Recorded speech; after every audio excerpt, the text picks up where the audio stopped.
Are you ready? अच्छा ये जो टॉपिक बर्तमान जाऊँगी टाइम मैनेजमेंट केमती करिवो स्ट्रेस मैनेजमेंट केमती करिवो और कॉन्फ्लिक्ट मैनेजमेंट केमती करिवो अच्छा एतरे समस्त time management करंदी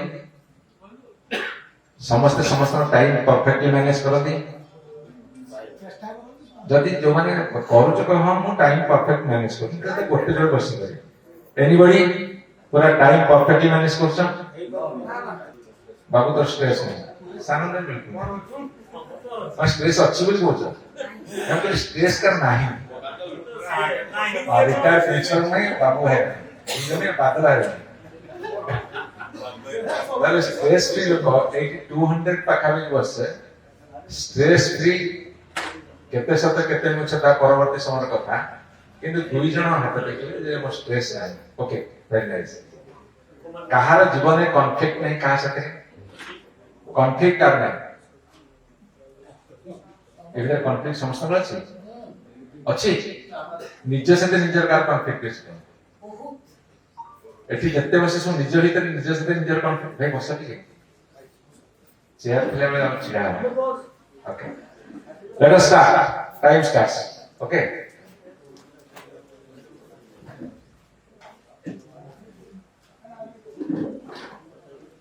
time starts next वर्तमान हमर हम टाइम ऑफ बुझबा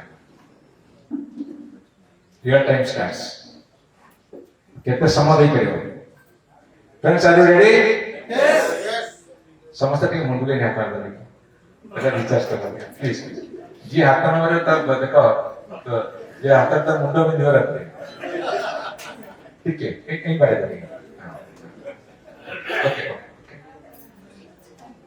time stitch in time saves nine stitch in time saves nine it's a general proverb एटा प्राय समस्त जानछन किंतु ताको केते जण पालन करछे आजी कथा आजी कर वर्तमान कथा वर्तमान कर जहा करबा आवश्यक ताको कौनसी मते विलंब न करी तुरंत पदक्षेप निवा एमानक संख्या आज का दिन रे I think less than 5% of total population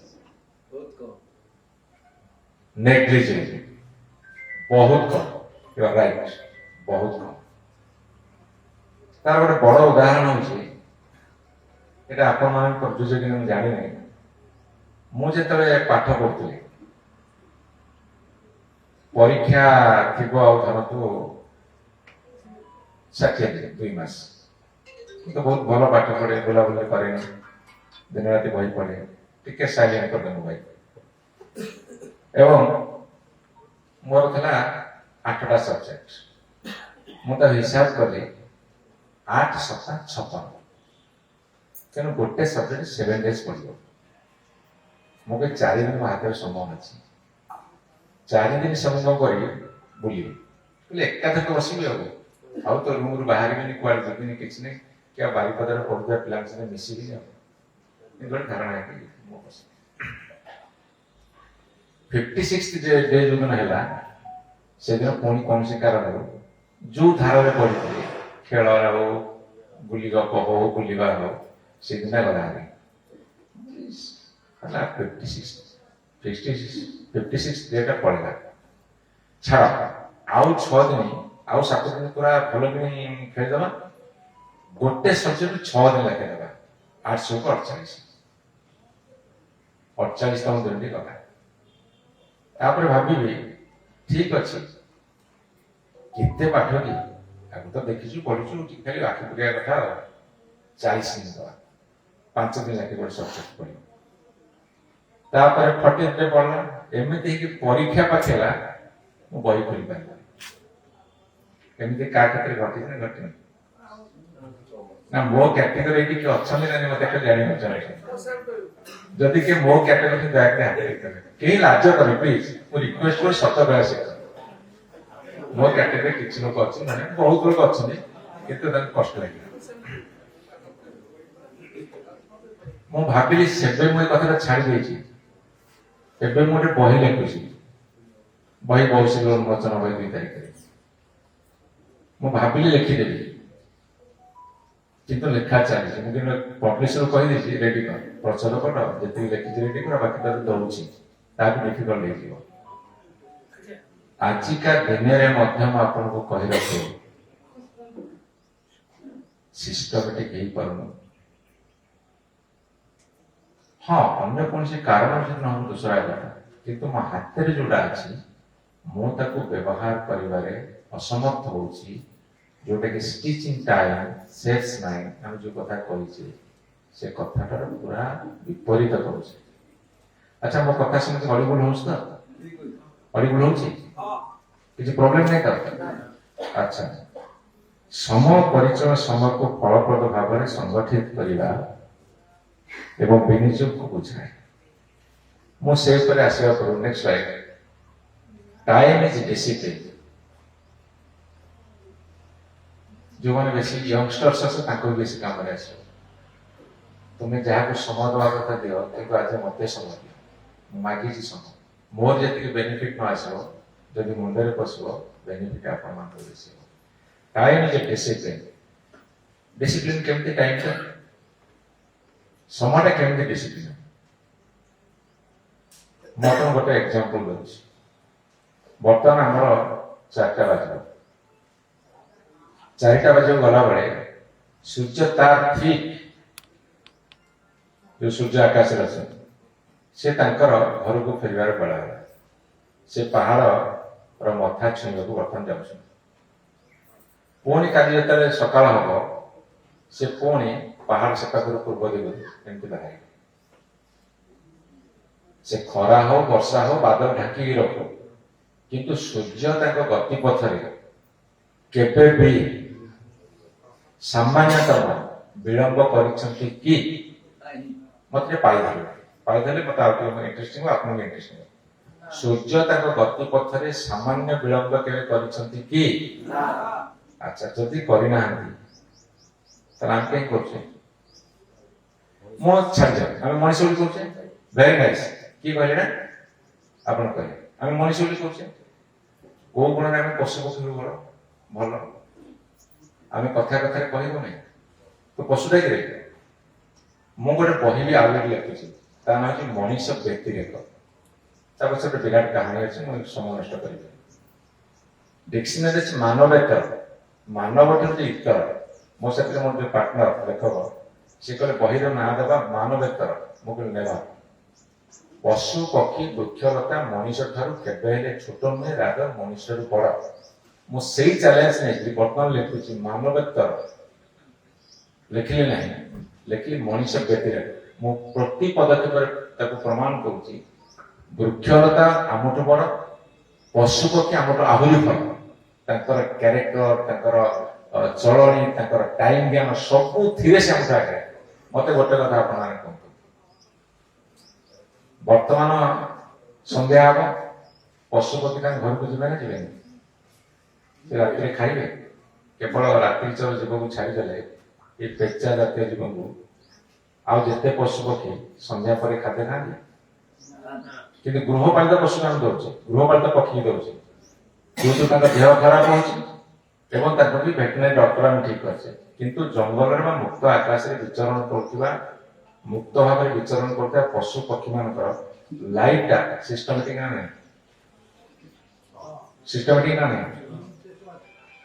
ତାଙ୍କର ରୋଗ ବୈରାଗ ସହଜ ହବ? ବିଲକୁଲ ହବ। ସେ ତାଙ୍କ ନିଜ ବୈଦ, ସେ ତାଙ୍କ ନିଜ ଖାଇବା ଟାଇମ, ତାଙ୍କ ପିଇବା ଟାଇମ, ତାଙ୍କ ଶୋଇବା ଟାଇମ କେବେ ଏପଟ ସେପଟ ହେବେନି। କିନ୍ତୁ ଆପଣ ଯୋଉ କଥାଟା କହିଲେ, ଆମର ଏପଟ ସେପଟ, ବିକଜ ଆମେ ହଉଛି ମଣିଷ। ତାହେଲେ ମଣିଷର ଡିକ୍ସନାରୀରେ ସମୟର ଜ୍ଞାନ ରହିବା ଉଚିତ ନୁହେଁ, ଆମେ କହିବା କଥା। ଯଦି ପ୍ରକୃତି ତାର ଋତୁଚକ୍ରକୁ ସଠିକ ଭାବରେ ନିର୍ଣ୍ଣୟ କରେ ଏବଂ ପାଳନ କରେ, ଯଦି ସୂର୍ଯ୍ୟ ସେ ମଧ୍ୟ ଆତଜାତ ହୁଅନ୍ତି, ଗ୍ରହ ନକ୍ଷତ୍ର ଚଳନ ଠିକ ରହେ, ଏବଂ ସବୁଠୁ ବଡ ଟାଇମ କଥା ହଉଛି ଆମେ କଣ ନଉଛେ ଭିତରକୁ, ଏଟା କଣ କୁହାଯାଏ? ପ୍ରଶ୍ୱାସ। जोटा छाड़ुचे निश्वास यार टाइम अच्छे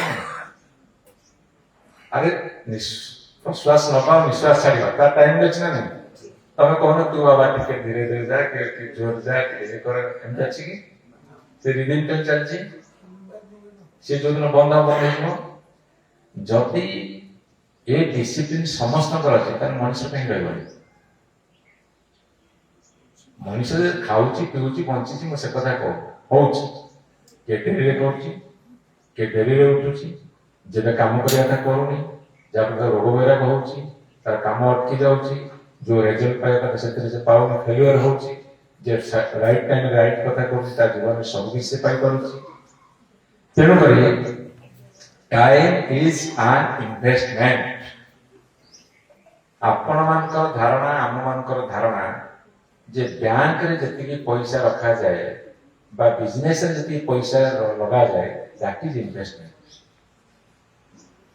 किंतु सबुठु बिगेस्ट इन्वेस्टमेंट होची जने मनुष्यर दैट इज ए पाई धरना दैट इज टाइम ताले मते आपण मान कोंतु जोटा बिगेस्ट इन्वेस्टमेंट आमे ताकू सबुठु बेसी नेग्लेक्ट करूछे मु आपन को एक बड़ छोटिया कथा को इन्वेस्टमेंट ता कोन मते स्पीड रे जिबार अछि मु जिबाक चाहूची इन्वेस्टमेंट ता होची बैंक रे पैसा रखिले जेमिति भविष्यतर सुरक्षा हुए सुरक्षा पे रखा जाए एवं ताकू मूल सह सुख मध्य होय ताकू मूल सह सुध मध्य मिले एक रे भविष्यतर सुरक्षा दुई रे तुमर इंटरेस्ट बढ़िबो मूल सह सुध मिलिबो एवं तुमर जेतोल जा दरकार से काम रे आसीबो हेल्थ का गोटे अछि जो माने निज शरीर को सब बेले श्रृंखलित रखती एक्सरसाइज करती बा लेबर करती शरीर चर्चा करती से माने मध्य लाइफ बैंक रे तांकर स्वास्थ्य को रखती सुस्थ रहे जो माने नेग्लेक्ट करती सी मध्य बैंक रखती जे नेग्लेक्ट करिवो सी मध्य शुद्ध मूल सह पाइबो चक्रवर्ती सुधरे पाइबो जे शरीर को सुस्थ रखिबो बारीपदा शहर बहुत पिला जिम फिम करते आकु क्या देखी आम सब पढ़ला सब सुंदरिया सुंदरिया पिला सब सब थाए फिटनेस प्रति ध्यान थे कौन अच्छे कहीपर किंतु जी व्यायाम करुव एक्सरसाइज करुव बॉडी पे जत्न नौ खाया पीया संतुलन थी सी बैंक रखुच्छे लाइफ लंग तार किसी हेनी तेणुक फलप्रद भाव में इफेक्टिव काम करी तुम्हें डिसिप्लिन रखिब जदि तुम्हें इन्वेस्टमेंट प्रॉपर्ली करिवो टाइम रे एवं सेइथु आपन बेटर रिजल्ट मिलिबो बेटर रिजल्ट मिलले आपन को जो स्ट्रेस लेवल जो कथा मु कहिली जो माने टाइमली सब कथा करंती ताकर स्ट्रेस लेवल नाही कॉन्फ्लिक्ट में आसी परवर्ती समय एवं ये सब कथा करबा पई आपन को पाखे सब बड़ कथा होची आपन माने गोटे सत कथा कहतु आपण जो दिन हिसाब करेंगे सोशल मीडिया के समय दोष टिके मुझे गोटे छोटिया प्रश्न पचारे मत खाली आउ राणा पकई को हाथ टेक जनईदेव पाठन करवानी मिनिमम घंटे कौन दौच मिनिमम 2 घंटा अधिक समय किए दौच 2 घंटा पर्यंत को मैंने 3 घंटा पर्यंत दौच जो माने मिछ कहिबो जो माने न कहिबो मु जानिबी तमे जहा कुछ अधिक भल पाउछ तमे ता पे तन्या कर को माने 3 घंटा पर्यंत समय दउछ निशब्द से देखो किछ असुविधा नहीं को माने 4 घंटा पर्यंत समय दउछ अच्छा को माने 5 घंटा पर्यंत समय दउछ गुड गुड आम पचर करेंगे आम गोटे काम करवा आपण मान सब प्रॉपर प्लानिंग करवा कि आपनकर दैनिक कार्यखसला प्रस्तुत डे टू डे हो मंथली हो 6 मंथ हो 1 ईयर हो लाइफ लॉन्ग हो ये सब कार्यक्रम करूछ ना करूना शॉर्ट टर्म हो 1 डे हो मंथली हो କି ବାର୍ଷିକ ହଉ ମୁଁ ଏଠି ଗୋଟେ ଛୋଟିଆ କଥା ଆପଣମାନଙ୍କୁ କହୁଛି। ଛୋଟିଆ କଥାଟା କହିବି। ଆଜିକାଲି ମୋବାଇଲ ଫୋନ ହେଇଗଲା ପରେ କାଗଜ କଲମ କେତେ ଆଉ ଧରୁଛ? କାଗଜ କଲମ ଆଉ ଅଛି? ନାଇଁ, ଆମେ ଯୋଉ ପୁରୁଣା ଲୋକ ରିଟାୟାର କଲେ ଆପଣ ଅଛି। କାଗଜ କଲମ ପ୍ରାୟ ଧରୁନି। ଅବଶ୍ୟ ମୋବାଇଲ ଟିପି ହଉଛି, ଲେଖି ହଉଛି, କିନ୍ତୁ ଏଇ ଯୋଉ ଟିପିବା ଆଉ ଲେଖିବା ହାବିଟ କାର ଅଛି? କୋଉମାନଙ୍କର ହାବିଟ ଅଛି ହାତରେ? ମାନେ 200 ଜଣ ବସିଛନ୍ତି, ମାତ୍ର 8 ଜଣ ହାତ ଟେକିବେ। ମାନେ 10% ହେଲାନି, 10% ହେଲାନି, ମାନେ 5% କମ ହେଲା। Very nice, it's a good thing. ସବୁ ମୁଣ୍ଡରେ ସବୁ କରିଦଉଥିଲେ, ମୁଣ୍ଡରେ ସବୁ ମନ ଭିତରେ ଭାବିଦେଲେ ସାଙ୍ଗେ ସାଙ୍ଗେ ହେଇଗଲା। ଓକେ, ଠିକ ଅଛି।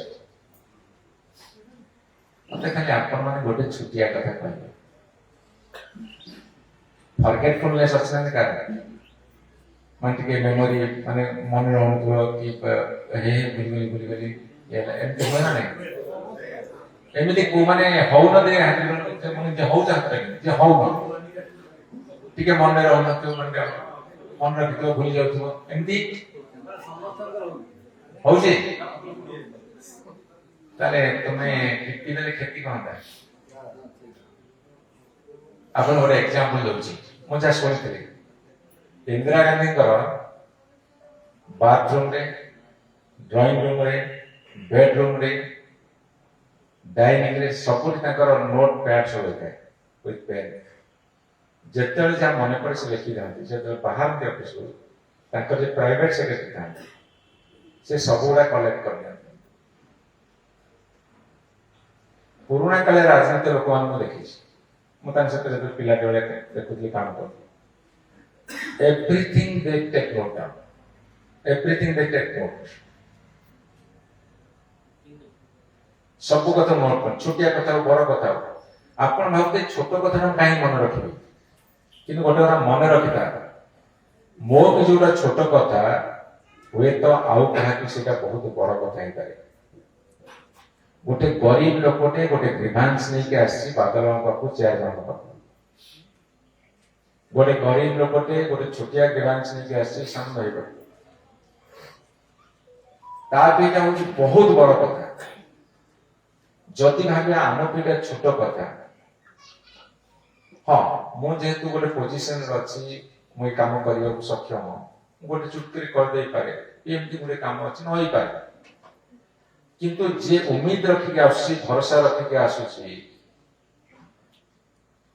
କି ଧର ଆମେ କାଠୁ 5,000 ଟଙ୍କା ଜିନିଷ ଆଣିଛେ, କାଠୁ 50 ଟଙ୍କାର ଜିନିଷ ଆଣିଛେ, 50 ଟଙ୍କା ଦବା ପାଇଁ ଭୁଲି ଯାଇଛେ, ସେ 50 ଟଙ୍କା ମଧ୍ୟ ତାକୁ ବଡ ହେଇପାରେ। 5,000 ବିକ୍ରି କରୁଛି, ସେ ବହୁତ ବଡ ଦୋକାନୀ ହେଇଥିବ, ବିଜନେସମ୍ୟାନ ହେଇଥିବ, ତା ବି ଏଟା ବଡ ନ ହେଇପାରେ।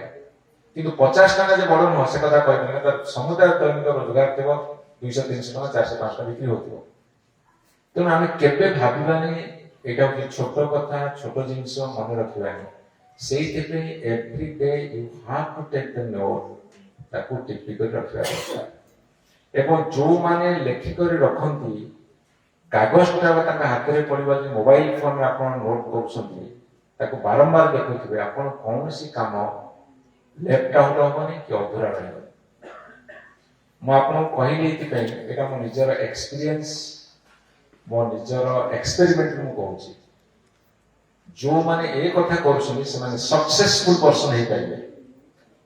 ଏଠି ବିଭିନ୍ନ କ୍ୟାଟେଗୋରୀରେ ଅଛନ୍ତି, କେବଳ ପଲିଟିକ୍ସ ନାହିଁ, କିଏ ପଲିଟିକ୍ସରେ ଥାଇପାରେ, କିଏ ସୋସିଆଲ ଲାଇଫରେ ଥାଇପାରେ, କିଏ ବିଜନେସରେ ଥାଇପାରେ, କିଏ ସୋସିଆଲ ସର୍ଭିସ ଥାଇପାରେ, ଏନିହ୍ୱେୟାର ଏନିଥିଙ୍ଗ ୟୁ ଆର୍ ଡୁଇଂ, ଏଇଟା ସମସ୍ତଙ୍କର ସାହାଯ୍ୟରେ ଆସିବ। ତେଣୁକରି ମୁଁ ଆପଣମାନଙ୍କୁ କହି ରଖେ, ଆପଣମାନେ ତାକୁ ନୋଟ୍ କରିବା ଶିଖନ୍ତୁ, ରଖନ୍ତୁ, ଏବଂ ସବୁବେଳେ କୋଉ କାମ କେତେ ପ୍ରାୟୋରିଟି, ତାର ପ୍ରାଥମିକତା, ତୁ ତାକୁ ଚେଞ୍ଜ କରୁନୁ ରେ, କେତେ ଆଗକୁ ଗଲାଣି ତୁ ତ ନିଜେ ଦେଖୁନୁ। ପ୍ରାୟୋରିଟି ହେଇଗଲାଣି, ତୁ ନିଜେ ମୋବାଇଲ ଖେଳୁଛୁ, ଟାଇମଟା ଇନଭେଷ୍ଟମେଣ୍ଟ କରୁଛୁ। ଆଉ ସେ ଯେ ଆଉ କାହା ପାଖରେ ଟାଇମ ଇନଭେଷ୍ଟମେଣ୍ଟ କଣ କରିବା, ମୁଁ କହିପାରିବି। ଏମିତି ଭୟ ଆଜିକାଲି ଏଇଠି ବସିଥିବ ଆଉ କାହା କଥା ଭାବୁଥିବ କେମିତି ଚାଲିବ ସମାଜ। Okay, very nice. ମୋର ଘରେ ପ୍ରତ୍ୟେକ ଦିନ ଟିକେ ରାତିରେ ଝଗଡ଼ା ହୁଏ। ମୁଁ କୁହେ ଆସନ୍ତାକାଲି ସକାଳୁ କଣ ଟିଫିନ ହବ, କଣ ଲଞ୍ଚ ହବ, ଆଜି ନିର୍ଣ୍ଣୟ କର। ହଜାର ଥର କହିଲା ପରେ ମଧ୍ୟ ସବୁଦିନ ସକାଳୁ ତାକୁ ନିର୍ଣ୍ଣୟ କରାଯାଏ ତର୍କ କରିବ। ଆପଣମାନଙ୍କ କ୍ଷେତ୍ରରେ ହଉନି? ହଉଛି ନା ହଉନି? ଲାଷ୍ଟ ମୋମେଣ୍ଟକୁ କଥା ରଖୁଛ ନା ରଖୁନ? ମଣିଷ ଭିତରେ ଯଦି ଅବହେଳା ହୁଏ ସେଇଟା ଗଣ୍ଡଗୋଳ ହୁଏ। ଅବହେଳା ଗଣ୍ଡଗୋଳ। ଅଣ୍ଡରଷ୍ଟାଣ୍ଡିଂ ନଥାଏ। ମୁଁ ସେ ଅନୁଷ୍ଠାନ ଯାଉନି, ସେଟା ଆସି କନଫ୍ଲିକ୍ଟରେ ଅଛି। ଏଇଟା ଅଲଗା କଥା, ନିଜେ ଅଲଗା। ଆପଣ ମାନେ ଏଇ କରୁଛି, ହେଇ ଲେଖିବି, ହେଇ କରିବି, ଅବହେଳା କିନ୍ତୁ ତାକୁ ଅବହେଳା କରିବା। ଏଠି ଟିକେ ଅବହେଳା କରନ୍ତି କାରଣ ସମସ୍ତେ ଭଲରେ ବସନ୍ତି, ଭଲ ପ୍ୟାଣ୍ଟ ସାର୍ଟ ପିନ୍ଧୁଛନ୍ତି, ସମସ୍ତଙ୍କ ମୁହଁରେ ଭଲ ହସ ଅଛି, ସମସ୍ତେ ଦେଖିବାକୁ ଭଲ, ଆମେ ଭଲ କେବେ ଏମିତି କରୁନଥିବ। ହଉଛି ଓକେ, ଆଉ ଟିକେ ବେଶୀ ବେଶୀ କରିବାକୁ ଚେଷ୍ଟା କର। ଆଚ୍ଛା, ଏସବୁ କଲେ ଆପଣଙ୍କର ଲାଭ କଣ ହବ? Benefit of time, benefits of time management. ଏସବୁ କଲେ ଆପଣ ବେଟର ରିଜଲ୍ଟ ପାଇବେ।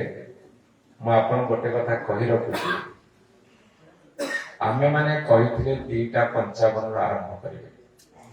ଆମେମାନେ କହିଥିଲେ ଆଜି ଏଇଠି ବସିବା, ଯୋଉ କାର୍ଯ୍ୟ ଖସଡ଼ା ପ୍ରସ୍ତୁତ କରିବା କଥା। ଆପଣମାନଙ୍କର ମକର ଚାଲିଛି, ତା ଭିତରେ ଅନେକ ଜାଗାରେ କାହାର କ'ଣ ପ୍ରୋଗ୍ରାମ ଥିବ, କିନ୍ତୁ ସେଇ ଖସଡ଼ା ଭିତରେ ଆପଣ ପ୍ରାୟୋରିଟିଜ କଲେ ଯେ ଯେହେତୁ ଅରୁଣ ଆସୁଛି, ଆମେ ଡାକିଛି କ'ଣ ଗୋଟେ କହିବ, ଆମେ ଅନ୍ୟ କାମ ଛାଡ଼ିକି ପ୍ରାୟୋରିଟିଜ କଲେ ଏବଂ ଖସଡ଼ା ଭିତରେ ଦିନଚର୍ଯ୍ୟା ଭିତରେ ତାକୁ ସ୍ଥାନିତ କଲେ। ସେଇଥିପାଇଁ ଏଇ ଦିଟା ଉଦାହରଣ ବୁଝିବ, ଜୀବନରେ କୋଉଟାକୁ ପ୍ରାୟୋରିଟାଇଜ କରିବ ବା ପ୍ରାଥମିକତା ଦେବ ବା ପ୍ରାଧାନ୍ୟ ଦେବ, ଏବଂ ଦୈନନ୍ଦିନ ଖସଡ଼ାରେ ଯୋଉଟାକୁ ପ୍ରାଧାନ୍ୟ ଦେବ, ଯୋଉଥିରେ ତୁମର କିଛି ମାନେ ସୁଖ ମିଳିବ, ଶାନ୍ତି ମିଳିବ ବା ତୁମର ବେନିଫିଟ ହବ, ତାହେଲେ ଜୀବନ ବହୁତ ଆଗକୁ ଯିବ। ଆଜି ଏଇ କଥା ସମସ୍ତେ ପ୍ରାୟୋରିଟି ଦେଇଥିବାରୁ ମୁଁ ଆଉ ଥରେ ସମସ୍ତଙ୍କୁ ବହୁତ ବହୁତ ଧନ୍ୟବାଦ ଦଉଛି, ବହୁତ ବହୁତ ଧନ୍ୟବାଦ ଦଉଛି। ତେଣୁକରି ଯିଏ ସମୟକୁ ମ୍ୟାନେଜ କରେ ତା ଜୀବନରେ ସମୟ ତାକୁ କେବେ ହେଲେ ଅବହେଳା କରିବ ନାହିଁ। ମୋର ବହୁତ ସାଙ୍ଗସାଥି, ମୋର ବହୁତ ୱେଲ୍ ୱିଶର, ବହୁତ ଲୋକଙ୍କୁ ଦେଖିଛି, ପଚାରିଛି ଯେ ତୁମେ କାହିଁକି ଏକ୍ସରସାଇଜ କରୁନାହଁ? ଅତି ସିମ୍ପଲ ଆନ୍ସର ଆସେ, ଆମ ପାଖରେ ସମୟ ନାହିଁ। ମୁଁ ତାଙ୍କୁ କୁହେ 24 ଘଣ୍ଟା ଭିତରେ ଯଦି ଅଧଘଣ୍ଟେ ବା 45 ମିନିଟ୍ ତୁମ ନିଜ ଶରୀରକୁ ଦେବା ପାଇଁ ତମ ପାଖରେ ସମୟ ନାହିଁ, ତାହେଲେ ସମୟ ଆସିବ, ସମୟ କହିବ ତତେ ଦେବାକୁ ମୋ ପାଖରେ ସମୟ ନାହିଁ। ବୁଝିପାରିଲ? ଯୋଉମାନେ କୁହନ୍ତି ମୋ ପାଖରେ ସମୟ ନାହିଁ, ଏଭଳି ଏକ ସମୟ ଆସିବ, ସମୟ ସେତେବେଳେ କହିବ ଯେ ମୋ ପାଖରେ ସମୟ ନାହିଁ ତତେ ସମୟ ଦେବା ପାଇଁ। ବୁଝିପାରିଲ ଟାଇମର ମିନିଂଟା? କାହାକୁ କଥା ଦେଇଥାଅ, କୋଉଠି କମିଟମେଣ୍ଟ କରିଥାଅ, ନିଜ ଶରୀର ବି ହଉ, ନିଜର ରୋଜଗାର ବି ହଉ, ନିଜର ପରିବାର ବି ହଉ, ନିଜର ସୁଖ ଶାନ୍ତି ବି ହଉ, ଯୋଉମାନେ ଟାଇମକୁ ବ୍ୟବହାର କରନ୍ତି ନାହିଁ ସଠିକ ଭାବରେ, ତାଙ୍କ ପାଇଁ ସମୟ ଦୁର୍ମୂଲ୍ୟ ହେଇଯିବ। ଆଉ ଯୋଉମାନେ ସଠିକ ଭାବରେ କାମ କରନ୍ତି, ସମୟ ତାଙ୍କ ପାଇଁ ସବୁଠାରୁ ସହଜ ଆଉ ସରଳ ହେଇଯିବ। ତାହେଲେ ସମୟ ଉପରେ ସମ୍ୟକ ଟକ୍, ଆଉ ଦିଟା ଟପିକ ଶୀଘ୍ର ସାରିବାକୁ ପଡିବ। ସମୟ ଉପରେ ଆପଣମାନଙ୍କର ଟିକେ ମୁଣ୍ଡରେ ପଶିବା ହେଲା କି? ମତେ ଲାଗୁନି ନା, ବ୍ୟର୍ଥ ଗଲା ଆମର ସମସ୍ତ ପରିଶ୍ରମ।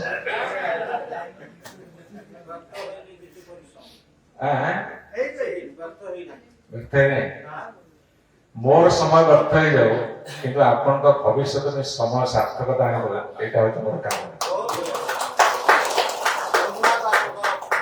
ମୁଁ ବର୍ତ୍ତମାନ ଆସି ଷ୍ଟ୍ରେସ୍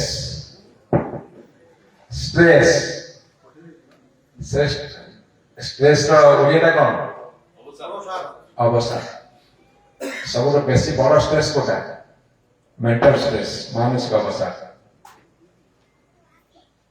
अच्छा व्हाट इज स्ट्रेस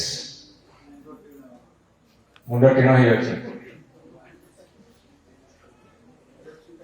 टीना है नहीं तो अच्छा ये what is stress I think stress is an event or many events.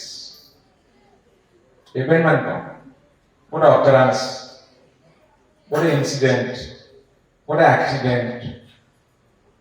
ଏଇଥିରୁ ଗୋଟେ ଗୋଟେ ଥର ଆପଣଙ୍କ ଲାଇଫ ଷ୍ଟ୍ରେସଫୁଲ ହବ ବିଶ୍ୱାସ କରିବେ stress is also a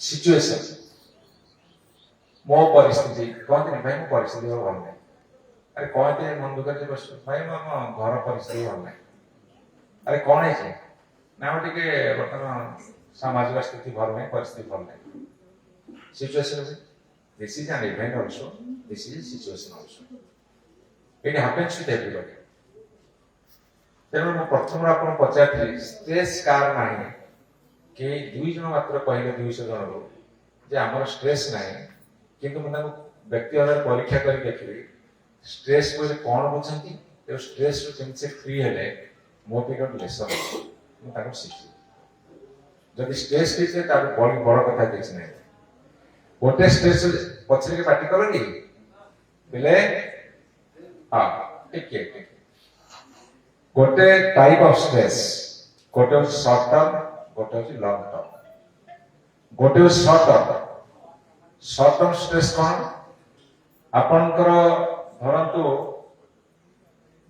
गोटे छोटिया घटना घटी किसी दिन भी आपणकर मुंडे बसा बांध जदि से ओभरकम कर स्ट्रेस दूर हो आउ गोटे क्रोनिक लंग टर्म क्रोनिक टा कौन आप क्रोनिक टा देखिए आपनकर मेडिकल भितर दीर्घ दिन धरी पड़छंती कि धर गोटे बाहागर करदेसी आपनकर सेति क्षमता नै कि लाभेसी खर्च करदेसी जोटा को रिकवरी करिया बा रिकूप करिया को it will take years together 10 वर्ष 15 वर्ष गुण सुझी पारनथि कि गुणग्रस्त हो जाइथिबे कि धर फैमिली भितर डिस्टर्बेंस अछि परस्पर भितर ता समाधान ही पारनी कि धरंतु गोटे परीक्षा दवाक जाउछ इंटरव्यू दवाक जाउछ कोडा बाजुनी वर्ष वर्ष धरी ता भीतर लड़ाई करिया पड़छि स्ट्रेस भीतर रहबो आजिकल बड़ स्ट्रेस होछि आपण देखिए सब ऑनलाइन गेम खेलछन पैसा रे मो पाको 4टा केस आसन वर्ष भीतर जने 72 लाख हरैछि जने 22 लाख हरैछि जने 28 लाख हरैछि जने 15 लाख हरैछि एई 3 मास भीतर मो केस आछि कितने कष्ट बापा माँ सब देखी एत लक्ष लक्ष घर रिकवरी चांस ना कि घरे से पैसा नहीं सुझ किए जमी बिकुची किए बर्बाद हो आउ गोटे कथा मुझे stress is the mother of all diseases आपण डॉक्टर मान पाखु जते जिबे कहबे डायबिटीज है डॉक्टर जहाँ प्रेस्क्रिप्शन दब जहाँ रिमेडी दब सहित आउ गोटे कथा कहते ड्यू टू स्ट्रेस आप कैंसर हो जहाँ कह जाए कहेंगे कि डॉक्टर आउ गोटे कथा कहते ड्यू टू स्ट्रेस आप जहाँ भी हो कोलेस्ट्रोल बढ़ला आपनकर किडनी इन्फेक्ट है कि एनीथिंग क्रोनिक डिजीज आसी डॉक्टर मानकर गोटे साधारण सेंटेंस होची स्ट्रेस लेवल कमांतु डॉक्टर तो stress is the mother of all diseases और उनको हंसुचु मन पड़ने कि मन पड़े तो सिंधुर सीरियल फिल्म कह अच्छा स्ट्रेस टा कौन नेचुरल इज स्ट्रेस नेचुरल और अननेचुरल इट्स नेचुरल जीवन काल भितरे से जेते भल थाउ ना कहीं भल होना केते कोट ना कोठी ता जीवन में स्ट्रेस आसीबो विषाद आसीबो अवसाद आसीबो तेणु से को क्षेत्र आसुची stress eyes out of academic finance health relationship basically ये कथा है एकेडमिक स्ट्रेस पर समझाइछ एकेडमिक स्ट्रेस ता कौन आजिकल छुआ मान जे स्ट्रेस रहना छुआ मान को पाठ पढ़े कि 25-30 वर्ष बयस भितर ताको एस्टाब्लिश करिया पे जो 25-30 वर्ष समय दउछंदी ताको बर्तमान बड़ स्ट्रेस किछ अछि एकरे छुआ स्ट्रेस रहउछि बापा माता रो काहे केते मन अधिक स्ट्रेस रहउछि फाइनेंस जुगाड़ करबे हो पिलार भविष्य केते सुरक्षित रहइबो भल हो से चिंता रे हो कोडर भल जगह ताको देबे सेति केम कम करियो पड़ियो इठी बापा मां को माने अछन समस्त बापा मां अछन ना अच्छा ऑलमोस्ट दाने में देखो जेठी समस्त जो खसुचन देखा स्ट्रेस लेवल नाही डिटेक्ट अच्छी ओटे तर बड़ बाटे में अच्छी कौन आने करे स्ट्रेस अच्छी वर्तमान पे नहीं 10 मिनट पे चली गया अच्छा हो पाथे टिके रह है डिस्ट रह फाइनेंस एकेडमिक स्ट्रेस को था finance finance is so strong concept मते लागत समझते समझते नु मते के जने हाथ देखि कहि दियो से ऋण करि नाही अल्प हो हाथ उधारी हो कि बैंक हो कि कोटल ऋण करि नाही एतरे 1 2 3 4 5 6 जन 200 जन 6 जन माने ये पूरा 3% आसी गला अच्छा हो 1.5% है जो ऋण का पैसा 30 वर्ष करू सामने बढ़िया सामने बेस्ट कथा कहले माने एकदम प्रैक्टिकल कथा कहले जे ताको बयस टाइप नहीं अपन तो सब ऊपर असली ऊपर अपन exception is not an example म अपन आगरे कथा भी कहि रखे अपन माने अनेक समय गोटे एग्जांपल दियंती जे तेनकर मु के गोटे exception is never been an example समते कह मु तेंदुलकर बने नेवर समस्त हम Gandhi never you can follow that ताको तुम आइडियल भाई पर ताको गुण नाही but you can not do that तेनो exception is not an example okay जदि 100 रु गोटे जोड़े हबो ताको एग्जांपल भाई निया जाई परिबो किंतु एक्सेप्शनली ताको इनवर्सली एक्सेप्ट करिबो नाही तेनो करी फाइनेंस रे हम समस्त अच्छे हमर मैनेजमेंट जदि ठीक न रहइबो हमर एकेडमिक मैनेजमेंट हमर फाइनेंशियल मैनेजमेंट ठीक न रहइबो तापर थर्ड पॉइंट से हेल्थ मैनेजमेंट जदि ठीक न रहइबो ताहाले हमर रिलेशनशिप मध्ये डिस्टर्ब हबो मोर प्रथम टॉपिक था टाइम जे टाइम ले सब कथा करूथिबो ताले ए स्ट्रेस लेवल एट से मैनेज कर पाइबो एकेडमिक स्ट्रेस हो फाइनेंशियल स्ट्रेस हो हेल्थ स्ट्रेस हो ये रिलेशनशिप स्ट्रेस हो stitch in time saves 9 right step at right time तेणु करी साइन ऑफ स्ट्रेस हमर जो स्ट्रेस लेवल ता बढ़ुची तार साइन गुडा कोन गोटे होची परिवेश आपण देखिबे अनेक समय तुमे मध्य निरोलारे हो घरे हो बा कोठ ने कोठे हो टिके मुंडे परिवेश थिबो दुश्चिंता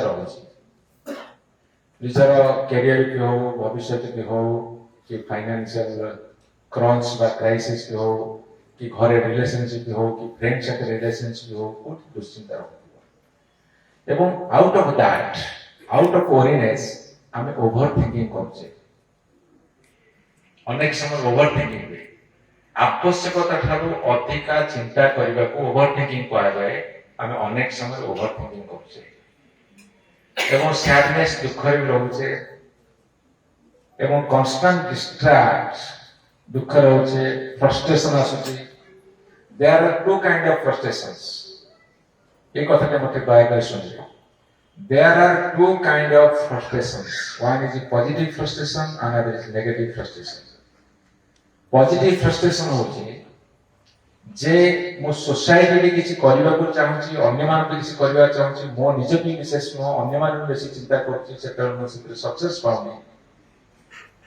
ଏବଂ ଚେଷ୍ଟା କରୁଛି ସେଥିରେ ଫେଲିୟର ହେଲେ ମୋ ଭିତରେ ଗୋଟେ ଫ୍ରଷ୍ଟ୍ରେସନ ଆସୁଛି ଦ୍ୟାଟ୍ ଇଜ ପଜିଟିଭ ଫ୍ରଷ୍ଟ୍ରେସନ ମନେ ରଖିବା when you are thinking to do something for others and you are failure you are becoming failure at that time you are getting frustration and it is the sign of positive frustration but negative frustration always be selfish and self-centered who thinks for himself and does the work for his benefit only and gets failure at that time the negative frustration comes into your mind and which gives you all the perspectives okay friends ବୁଝିହେଲା positive ଫ୍ରଷ୍ଟ୍ରେସନ ହଉଛି ମୁଁ ଗୋଟେ society ବହୁତ ଭଲ କାମ କରିବାକୁ ଯାଉଛି ବା ଅନୁମାନ ବି କରିବାକୁ ଯାଉଛି ଫେଲୁଅର ସେଥିରେ ଟିକେ ଫ୍ରଷ୍ଟ୍ରେସନ ଆସିବ କାହିଁକି ନା ତୁମେ ସାକ୍ରିଫାଇସ୍ କରିବାକୁ ଚାହୁଁଛ କି ତାର ବେଟରମେଣ୍ଟ କରିବାକୁ ଚାହୁଁଛ ଟିକେ ମୁଣ୍ଡ ସବୁ ବାଡ଼ିବ ଟିକେ କାହିଁକି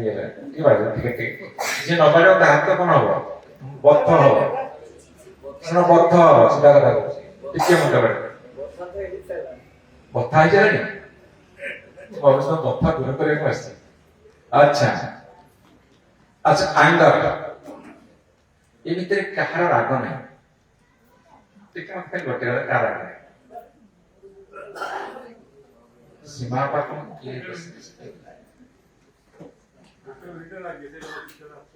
ଆପଣ ରାଗ ନାହିଁ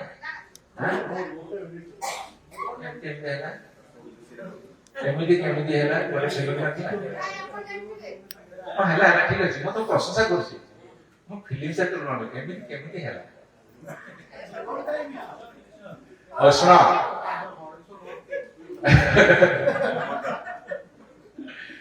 ରାଗ ସମସ୍ତଙ୍କ ଭିତରେ ଅଛି but you are self sufficient to control over it you can control over it okay ଠିକ ମୁଁ ଆପଣଙ୍କୁ ଗୋଟେ ବଡ ଥିଓରି ଦେଉଛି ମୁଁ ଲେଖିଛି ମୋ ନୂଆ ବର୍ଷ କାର୍ଡ ଗୋଟେ ଲେଖିଛି course anger is a luxury which I can afford ମୋର ବି କ୍ରୋଧଟା ହଉଛି ଗୋଟେ ବିଳାସ ଯୋଉଟା କି ମୁଁ ଆଫୋର୍ଡ କରିପାରିବି ବିଶେଷ କରି ଉପର ସ୍ତରରେ ରହୁଥିବା ଲୋକମାନଙ୍କର କ୍ରୋଧ ବେଶୀ ତଳସ୍ତର ଲୋକଙ୍କ ଉପରେ ତୁମେ ରାଗିବ କାହା ଉପରେ ତୁମେ ଦେଖିବ ମୋଠୁ ଯୋଉମାନେ କମ ଶକ୍ତିଶାଳୀ ମୁଁ ତା ଉପରେ କ୍ରୋଧ ପ୍ରକାଶ କଲେ ମୋର କୌଣସି କ୍ଷତି ହବାର ନାହିଁ ସେତେବେଳେ ତମେ କ୍ରୋଧ ଝାଡ଼ ରାଗ ଝାଡ଼ ତୁମର ଯେ ଉପରିସ୍ଥ ଦେଖିବ ତାକୁ ଉପରେ ରାଗିଲେ ମୋର କ୍ଷତି ହବ ତାପରେ ରାଗ ମତେ ଗୋଟେ ଛୋଟିଆ ପ୍ରଶ୍ନ ଉତ୍ତର ଦବ ରାଗ ଚିନ୍ତା କର କିଏ କାହା ଉପରେ ରାଗେ ମୁଁ ଯାହା ଉପରେ ରାଗିବି ଏବଂ ସେ ରାଗର ପରିଣାମ ସ୍ୱରୂପ ମୋର କୌଣସି କ୍ଷତି ହବ ନାହିଁ ସେତେବେଳେ ମୁଁ କ୍ରୋଧ ପ୍ରକାଶ କରେ ବା ରାଗ ଛାଡେ କିନ୍ତୁ ଯେତେବେଳେ ଦେଖେ ମୋ ଉପରେ ସେ ଶକ୍ତିଶାଳୀ ଅଛି ବା ମୋଠୁ ସେ ବଳଶାଳୀ ମୁଁ ଯଦି ତାପରେ କ୍ରୋଧ ପ୍ରକାଶ କରିବି ତାହେଲେ ସିଏ ମୋର କ୍ଷତି କରିବ ସେତେବେଳେ ମୁଁ କ୍ରୋଧକୁ କଣ୍ଟ୍ରୋଲ କରିବା ଚାପିଦେବି ଏଇଟା ତ ମଜା ଆସୁଛି ନା ଆସୁନି ମୋ ଭାଇ ଟିକେ କାମ ଅଛି ଯିବି ମୁଁ ଶୀଘ୍ର ପହଞ୍ଚିବା କିନ୍ତୁ ଆପଣ ଭଳିଆ ଅଡିଏନ୍ସକୁ ଛାଡିକି ଯିବାକୁ ଇଚ୍ଛା ହବ ସେଇଟା ଟିକେ ମୁଁ କହିଦେବି ଯୋଉଠି କହିବ ଇଚ୍ଛା କରିବ ବନ୍ଦ କରିଦବ କାମ ପଳେଇବ ରାଗର ଡେଫିନେସନ ବୁଝ ଟିକେ ମୁଁ ତାଙ୍କ ଉପରେ ରାଗ ଦେଖେନି କେବେ କାହିଁକିନା ମୋ ଶିଷ୍ୟ ଅଛି ସେଠି ଅଛି ଛାଡ଼ିଦିଅ ତମେ ହୋମ ଭିତରେ ରହିବ ଘର ବାହାରକୁ ଆସ ମୁଁ ରାଗୁଛି କାହାକୁ ମୁଁ ଦେଖୁଛି ତାପରେ ରାଗିଲେ ମୁଁ ଝାଡ଼ିବି କିଛି ହବ ମୁଁ ଦୟାକରି ଆପଣମାନଙ୍କୁ କହୁଛି ରାଗଟା ମଣିଷକୁ ସବୁଠୁ ବେଶୀ ଷ୍ଟ୍ରେସକୁ ନିଏ ମୁଁ ଅନେକ ସମୟ ରାଗ ପ୍ରକାଶ କରେ କିନ୍ତୁ ପରବର୍ତ୍ତୀ ସମୟରେ ଅନୁତପ୍ତ ହୁଏ ମୁଁ ରାଗିବି କାହିଁକି, ଅନୁତପ୍ତ ହେବି କାହିଁକି, ତାପରେ କଣ୍ଟ୍ରୋଲ ଆଣିବିନି କାହିଁକି। ଥରେ ସେଇ ଗୁଣ ଉପରେ କଣ୍ଟ୍ରୋଲ ଆଣ। ସମସ୍ତଙ୍କର କ୍ରୋଧ ଅଛି, ମୋହ ଅଛି, ଲୋଭ ଅଛି, ରାଗ ଅଛି, ଘୃଣା ଅଛି, ଦେଶ ଅଛି, ଈର୍ଷା ଅଛି, ଅସୂୟା ଅଛି, ବିଦ୍ୱେଷ ଅଛି, ପରଶୀକାତରତା ଅଛି, ଏସବୁ ଗୁଣ ଅଛି। ତା ସେଥିରେ ଭଲ ଗୁଣ ଅଛି, ଦୟା ଅଛି, କ୍ଷମା ଅଛି, ମମତା ଅଛି, ସ୍ନେହ ଅଛି, ପ୍ରୀତି ଅଛି, ସମ୍ପ୍ରୀତି ଅଛି, ମୋ ଭିତରେ ଅଛି। କିନ୍ତୁ କେତେବେଳେ କୋଉ ଗୁଣକୁ ପ୍ରକାଶ କରିବା ଦରକାର ସେଇଟା ମୋର ସାଧନା ଉପରେ ନିର୍ଭର କରେ। ମୁଁ କେତେ ସାଧନା କରିବି, କୋଉ ଗୁଣକୁ କେତେବେଳେ ପ୍ରକାଶ କରିବା ଦରକାର, ଆଉ କାହାକୁ ଚାପିଦେବା ଦରକାର, ସେଇଟା ଯୋଉଦିନ ଶିଖିଯିବ ସେ ମ୍ୟାନେଜମେଣ୍ଟ ଶୈଳୀଟା, ସେଇଦିନ ଗୋଟେ ଭଲ ମଣିଷ ହେଇକି ବାହାରିପାରିବ, ସମାଜରେ ପ୍ରତିଷ୍ଠିତ ହେବ, ସମ୍ମାନିତ ହେବ, ନିଜ ଲେଭେଲରେ। ଏବେ ସବୁଠୁ ବଡ କଥା ହଉଛି ସାଇନ୍ ଅଫ୍ ଷ୍ଟ୍ରେସରେ ଟବାକୋ, ଆଲକୋହଲ, କାଫେନ୍। ଏଥିରେ ଚା 5 କପ୍ ଉର୍ଦ୍ଧ୍ୱ କିଏ ପିଉଛି ହାତରେ ନିର୍ଭୟ ହାତରେ କଣ। ଶୀତ ଦିନ ବାରିପଦାରେ ଚା ବହୁତ ଚାଲେ, ଥଣ୍ଡା ପାଣି ଚା ଚାଲିବ। କଫି ଗୁଡା ବହୁତ ସମୟ କୁହାଯାଏ, ଆମ ପେପର ଖବରକାଗଜ ଟିଭିରେ କହିବ କଫି ପିଇଲେ କୁଆଡେ ଭଲ, ଚା ପିଇବ ଭଲ। ଆରେ ଶୁଣ, ସବୁର ଲିମିଟ ଅଛି। ଆଉ କଫି ରିଙ୍ଗ କିଏ ପିଉଛ, ମୁଁ ବିଲକୁଲ ପିଏ। ଚା କଫି ମୁଁ ଛୁଏଁ ନାହିଁ, କୋଲ୍ଡ ଡ୍ରିଙ୍କ୍ସ ଛୁଏଁ ନାହିଁ, ପାନ ବିଡ଼ି ସିଗାରେଟ ମଦ ଛୁଏଁ ନାହିଁ। ନେଭର ନେଭର ନେଭର କିଛି ପ୍ରୋବ୍ଲେମ ନାହିଁ। ଆଉ ଗୋଟେ ଏସବୁ କଥା ହେଲେ ପ୍ରଡକ୍ଟିଭ ଡ୍ରପ୍ ହବ। Stress kills. ଅବସାଦ କଣ କଣ ଆପଣଙ୍କ ଭିତରେ ମାରୁଛି? ଆପଣଙ୍କ ଭିତରେ ଅବସାଦ ମାରୁଛି ଫାଷ୍ଟ ଆପଣଙ୍କର ମାନସିକ ଶାନ୍ତି, ମେଣ୍ଟାଲ ପିସ୍। ଆପଣଙ୍କର ହାର୍ଟ ହେଲ୍ଥ ହଉ, ଇମ୍ୟୁନିଟି ହଉ, ଆପଣଙ୍କର ସ୍ଲିପ୍ ସାଇକେଲିଂ ହଉ, ସ୍ଲିପ୍ ସାଇକେଲ, ହର୍ମୋନାଲ ବାଲାନ୍ସ ହଉ, ଏନର୍ଜି ଲେଭେଲ ହଉ, ଏସବୁ ହେଲ୍ଥକୁ ଡିଜର୍ଭ କରିବ। ଯୋଉ କଥା ମୁଁ କହିଲି stress is the mother of all diseases, stress kills all the things. ଆପଣଙ୍କର ମେଣ୍ଟାଲ ପାୱାରକୁ ନଷ୍ଟ କରିବ, ଆପଣଙ୍କ ରିଲେସନସିପ ନଷ୍ଟ କରିବ, ଆପଣଙ୍କ ଲାଇଫ ଏକ୍ସପେରିଏନ୍ସ ନଷ୍ଟ କରିବ, ଯୋଉଟା ଲାଇଫ ସ୍ପାନ୍ କୁହାଯାଏ। ଆଉ ସବୁଠୁ ବଡ କଥା, it will hamper your personality. Personality ମୋର ଗୋଟେ ବହୁତ ବଡ ଟପିକ, ମୁଁ ସେ ଭିତରକୁ ଯିବି। ପର୍ସନାଲିଟାକୁ ଆପଣଙ୍କର ଷ୍ଟ୍ରଙ୍ଗ ରଖିବାକୁ ହେଲେ you have to follow many rules, you have to exercise those rules, you have to exercise those rules. ତେଣୁକରି how to manage the stress, ଆମେ ଷ୍ଟ୍ରେସକୁ କେମିତି ମ୍ୟାନେଜ କରିବା, କେମିତି ମ୍ୟାନେଜ କରିବା? ଆପଣଙ୍କ ଷ୍ଟ୍ରେସ୍ ଲେଭେଲ ଯେତେ ଅଧିକା, ଏଇଟା ଏମିତି କଲାବେଳକୁ ଏଇଟା ଏତେ ଅଧିକା ଭାଗ ପଡ଼ିବ। କାହିଁ ଏଠିକାର ଭାଙ୍ଗ ପଡ଼ିନି ମାନେ ମୁଁ ଭାବୁଛି ସବୁ ଷ୍ଟ୍ରେସ୍ ନାହିଁ। ଆଚ୍ଛା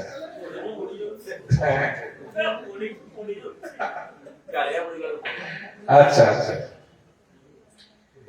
ମତେ ଆପଣ ଗୋଟେ କଥା କହ, ଆପଣ କେବେ ଚିନ୍ତା କରିଛନ୍ତି ଗୋଟେ ଷ୍ଟ୍ରେସ୍ ଲେଭେଲ ମୋର ଅଳ୍ପ ହଉ କି ବହୁତ ଅଛି, ତାକୁ ମୁଁ ମ୍ୟାନେଜ କରିବି, ତାକୁ କଣ୍ଟ୍ରୋଲ କରିବି, ଏଇ କଥା କିଏ କେବେ ଚିନ୍ତା କରିଛ? ମାନେ ଫ୍ରାଙ୍କଲି ସ୍ପିକିଂ, ଟିକେ ଅନେଷ୍ଟ ଆନ୍ସର ପ୍ଲିଜ, କେବେ ଚିନ୍ତା କରିଛ? ହଁ, କେହି କରିଥିବ, କିନ୍ତୁ କର। ଆଜିଠୁ ମୁଁ ଏଇଠି ଆସିକି କହିଲା ପରେ ମୁଣ୍ଡରେ ଯଦି ସାମାନ୍ୟ ଟିକେ ପଶିବ, ଏଇ ସ୍କିନ୍ ଭିତରୁ ଅଳ୍ପ ଟିକେ, ତାହେଲେ ଆଜି ଚିନ୍ତା କର ହାଉ to manage the skin, stress, how to control the stress, how to reduce the stress. ସେଇଟା ବି ଆପଣମାନଙ୍କୁ ଷ୍ଟ୍ରାଟେଜି ନେବାକୁ ପଡ଼ିବ, ଆପଣଙ୍କୁ ଷ୍ଟ୍ରାଟେଜି ନେବାକୁ ପଡ଼ିବ। ଏବଂ ସବୁଠୁ ବଡ଼ କଥା ହଉଛି ଯୋଉ ନେଗେଟିଭ ଇମ୍ପାକ୍ଟ, ଯେତେବେଳେ ପଜିଟିଭ ଭାଇବ୍ସଟା କମେ, ସେତେବେଳେ ନେଗେଟିଭ ଇମ୍ପାକ୍ଟ ପଡ଼େ out of stress, due to stress. ତାକୁ କେମିତି ମ୍ୟାନେଜ କରିବେ? ମ୍ୟାନେଜ କେମିତି କରିବେ? ଯାହାକୁ ଯୋଉଟା ସବୁଠାରୁ ବେଶୀ ଭଲ ଲାଗେ, ଜଣେ କହିବ ମତେ ମଦ ପିଇବାକୁ ଭଲ ଲାଗେ, ମୁଁ ମ୍ୟାନେଜ କରିବି, ମୁଁ ବହୁତ ମଦ୍ୟମ ପଚାରିଛି, ବହୁତ ଛଡିବାକୁ ଚେଷ୍ଟା କରେ, ତୁ କାହିଁ ମଦ ପିଇବୁ? ଭାଇ ମୋର ଯେତିକି ଦୁଃଖ ଆଉ ପାର ନାହିଁ। ମୁଁ ତତେ କଣ କରୁଛୁ ନା, ଦୁଃଖ ଭୁଲିବାକୁ ମଦ ପିଉଛି। ଆରେ ଦୁଃଖ ଭୁଲିବାକୁ କିଏ ଦୁଃଖ ପିଇବ? ମଦ ହିଁ ଯେ ଦୁଃଖ। ଜଣେ ଦୁଃଖ କମିବାକୁ ସେ ମଦ ପିଉଛି, ମଦ ପିଇକି ଦୁଃଖଟାକୁ ମଲ୍ଟିପ୍ଲାଇ କରୁଛି, ବହୁ ଗୁଣିତ କରୁଛି। ଦେଖିବେ ଆପଣ ଯେତେ ମଦୁଆ ପୃଥିବୀରେ ଅଛନ୍ତି ତାକୁ ପଚାରିବେ କାହିଁ ମଦ ପିଉଛୁ, ଭାଇ ତୁ ମୋ ଦୁଃଖ ଜାଣିଛୁ, ଥରେ ଶୁଣିବ ତ କାନ୍ଦିବ। ମୁଁ କହିଲି ତୋର ଏତେ ଦୁଃଖ ସକାଳୁ ଟିକେ ମଦ ପିଉଛୁ, ଭାଇ ଉପାୟ କଣ ଅଛି? ଆଚ୍ଛା ଏଇଥିରେ ତାର ଦୁଃଖଟା କମେ ନା ଦୁଃଖଟା ବଢେ? ଏଇଥିରେ ତାର ଦୁଃଖଟା ବଢେ ନା କମେ? ବଢେ।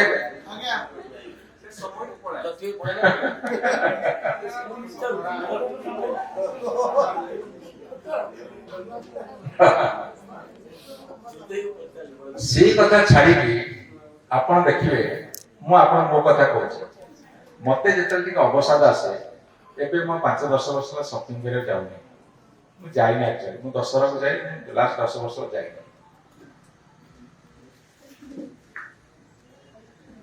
ମତେ ଯେତେବେଳେ ଟିକେ କଷ୍ଟ ଲାଗେ, ଦୁଃଖ ଲାଗେ, ମୁଁ ପଳେଇବି ଭୁବନେଶ୍ୱର କୌଣସି ଏକ ବଡ ଦୋକାନ ଯିବି, ଖୋଜିବି ଗୋଟେ ଡ୍ରେସ୍ ଟେ କିଣିବି, ମୁଁ ସେଠି ଟାଇମ୍ ପାସ୍ କରିବି। ସନ୍ଧ୍ୟା 6-7 ଗଲେ 9-10 ବୁଲିଗଲି 3 ଘଣ୍ଟା, ଏଇ ସାର୍ଟ ଦେଖିଲି, ସେ ପ୍ୟାଣ୍ଟଟା ଦେଖିଲି, ସେଇଟା ଦେଖିଲି, ତାକୁ ମୁଁ କିଣାକିଣି କରେ, ମୋ ଦୁଃଖଟାକୁ ମୁଁ ସେଇଠି ମୋ ଅବସର ଯାଉ। ଆଉ ମତେ ଖେଳିବାକୁ ଭଲ ଲାଗେ, ଫୁଟବଲ ଖେଳିବାକୁ ଭଲ ଲାଗେ, ଆଉ ସବୁଠୁ ବେଶୀ ଭଲ ଲାଗେ ଯଦି ଏଇଭଳିଆ ମିଟିଂ କୋଉଠି ହବ କି ଲୋକଙ୍କ ଭିତରେ ପଶିଗଲେ ସେଇ ସମୟ ଦୁଃଖ ଦୂର ହେଇଯାଏ, ଅବସର ଦୂର ହେଇଯାଏ। ଆପଣମାନେ ଦେଖିବେ ଆପଣଙ୍କୁ ଏଇ ଯୋଉ ନେଗେଟିଭ କଥାଗୁଡା ଛାଡିକି, ଏ ମଦ ପିଇବା କି ଇଏ କରିବା ସେ କଥା ଛାଡିକି, ଯୋଉଥିରେ ଆପଣଙ୍କୁ ବେଶୀ ଭଲ ଲାଗିବ ସେଇ କଥା ସେଇ ସମୟରେ କର ଏବଂ କିଛି ସମୟ ରିଲାକ୍ସ ହୁଅ, ଷ୍ଟ୍ରେସକୁ ରିଲିଜ କର। ଆଚ୍ଛା ବହି କେ ପଢୁଛ, ସେଟା ଆମ କୋର୍ସରେ ନାହିଁ, ବହିଟା ଆମ କୋର୍ସରେ ସିଲାବସରେ ନାହିଁ, ମୋବାଇଲ ଆସିଲା ପରେ ସେଟା ସିଲାବସରେ ପଢିଲେ। ଖବର କାଗଜ କେତେ ପଢ, এই খবর কাগজ পড়িয়া বালার পুଣି ସଂଖ୍ୟା କେତେ ଜାଣିଛ, ଯୋଉମାନେ ଏବୋଭ 40-45 ତା ତଳକୁ ପଢୁନାହାନ୍ତି, ସେ ଯୁଗ ବର୍ତ୍ତମାନ ସରିଯିବ। ଖବରଟା ଯୁଗ ଜଷ୍ଟ ଆମ ସମୟଟା ପାରିଗଲେ, ଆମେ ଯୋଉ 45 ଏବୋଭ ହେଇଯାଇଛୁ, ଇଏ ଆଉ କେତେ 10-30-40 ବର୍ଷ ଗଲା ପରେ ସେ ଯୁଗଟା ସରିଯିବ। ତାପରେ ଇ ପେପର ୟୁଟ୍ୟୁବ ଚାଲିବ, ସେ ଆଉ ଚାଲିବ। ଆରେ ଯୁଗ ତ ଆସିବ, ଚିପ୍ସ ଭିତରେ ପୁରେଇ ଦେବେ କଣ, ଶୀଘ୍ର ପଢିଦେବ ଚାଲ। ତେଣୁକରି ଯାହାକୁ ଯୋଉଟା ଲାଗୁଛି ଭଲ କର। ଆଉ ଗୋଟେ କଥା ମୁଁ ଆପଣଙ୍କୁ ଛୋଟିଆ ରିକ୍ୱେଷ୍ଟ କରିବି, ଏଟା very most important tips of the evening. ଅନେକ ସମୟରେ out of stress, under stress, ମଣିଷ ତାର ଦୁର୍ବଳତା କାହା ଆଗରେ ନା କାହା ଆଗରେ କହିବାକୁ ଭଲ ପାଏ। It happens to everybody, yes or no? ମଣିଷ ଦୁର୍ବଳତା କହିଲେ ଦୁର୍ବଳତା ଲାଘବ ଯେ କରିପାରୁନଥିବ, ତା ପାଖରେ ବିଲକୁଲ କହୁନି, ବରଂ ସେଟା ମଲ୍ଟିପ୍ଲାଏ ହବ, ବଢିବ। ଆମ ସମାଜରେ ସବୁଠୁ ବଡ ଦୁର୍ବଳତା ହଉଛି ମୋର ଦୁର୍ବଳତାକୁ ଦୂର କରିବାକୁ ଯିଏ ସକ୍ଷମ ନୁହେଁ, ମୁଁ ଟିକେ ହାଲକା ହବାକୁ କହିକି, ମୋ ଦୁର୍ବଳତା ତା ଆଗରେ କହିକି ମୁଁ ଆଉ କେତୋଟି ବିପଦକୁ ଟାଣୁଛି ବା ଷ୍ଟ୍ରେସକୁ ଟାଣୁଛି। ଏଇଟା ମନେ ରଖିବା କଥା। ମୁଁ ତ 3ଟି କଥା କହିବି, ଆପଣମାନେ କାହାକୁ କହିବା କଥା। ନିଜର ସଫଳତାକୁ କେବେ ବଖାଣନି ଗର୍ବରେ, ନିଜର ବିଫଳତାକୁ କାହା ଆଗରେ କୁହନି, ନିଜ ଦୁର୍ବଳତାକୁ ପ୍ରକାଶ କରନି। ଦୁର୍ବଳତାକୁ ପ୍ରକାଶ କରିକି ତୁମେ ସେଇ ମୁହୂର୍ତ୍ତରେ ନିଜକୁ ହାଲକା କରିପାର, କିନ୍ତୁ ତମ ଦୁର୍ବଳତାକୁ କେହି ପ୍ରଚାର ପ୍ରସାର କରି ଏବଂ ତାହା ଯେତେବେଳେ ତୁମକୁ ଆହୁରି ଦୁର୍ବଳ କରିବ, ସେତେବେଳେ ଷ୍ଟ୍ରେସ୍ ଲେଭେଲଟା ଆହୁରି ଅଧିକା ବଢିବ। ତେଣୁ ଦୟାକରି ଯେତେବେଳେ ଷ୍ଟ୍ରେସ୍ ମ୍ୟାନେଜମେଣ୍ଟ କଥାଟା ଆସୁଛି, ସେତେବେଳେ ଆପଣମାନେ ଏ କଥାଟାକୁ ଧ୍ୟାନ ଦେବେ। ସୋଲାର କର ବୋଲେ ମାନେ ଧୈର୍ଯ୍ୟ ନାହିଁ ତ, you R most disturbing element.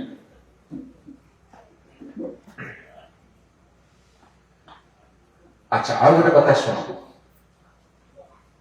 ସେଇ ଯୋଉ ଦୁର୍ବଳତା ପ୍ରକାଶ କରିବା କଥା କହିଲି, but you should communicate your feelings respectfully with those who reciprocate properly and give protection to you also.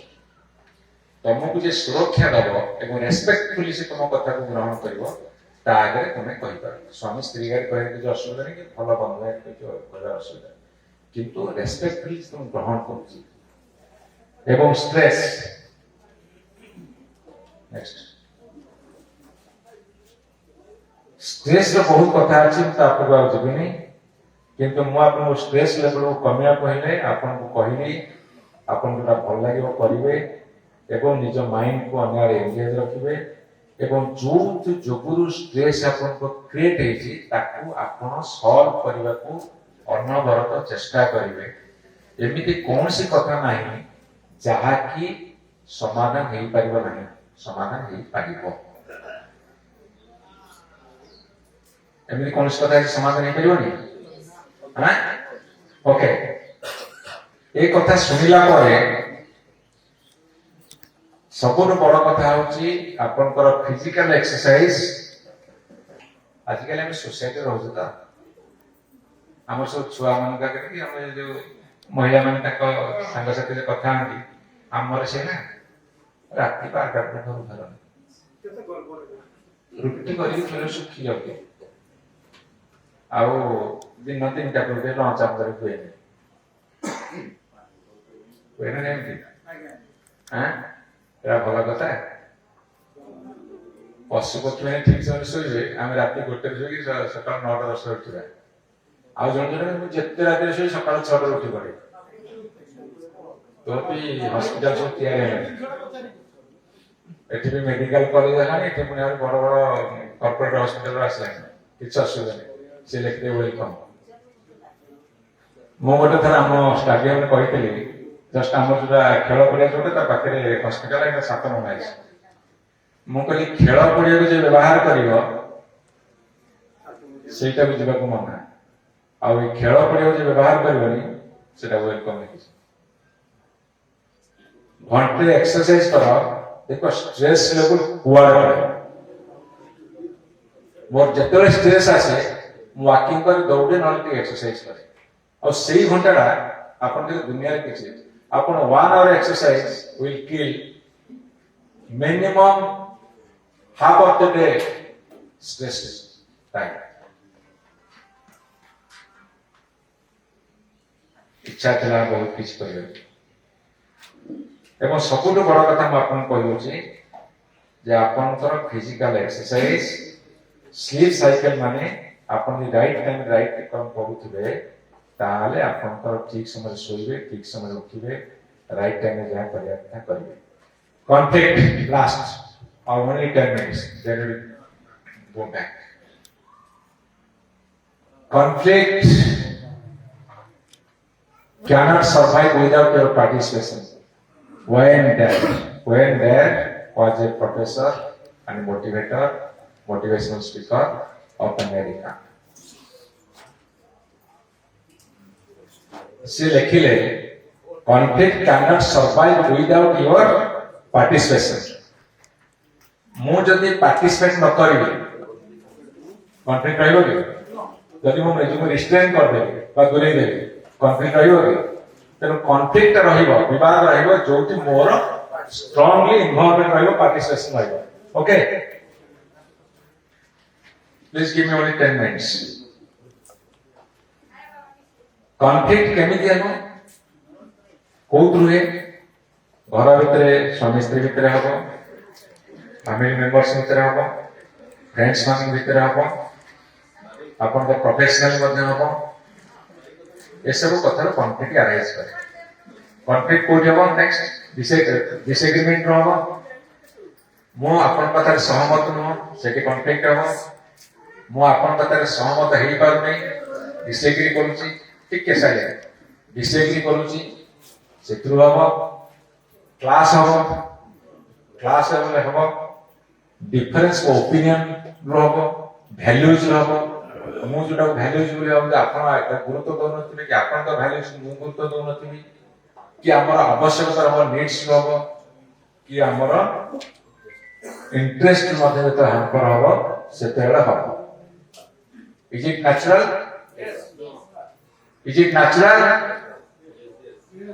Is it natural it is natural conflict of natural किंतु conflict को दृष्टिकोण होउची आ काहे की होउची ताकू केमिति हमें लिटिगेशन जो होची मिटिगेट करि परिबा एटा होची हम ऊपर डिपेंड करे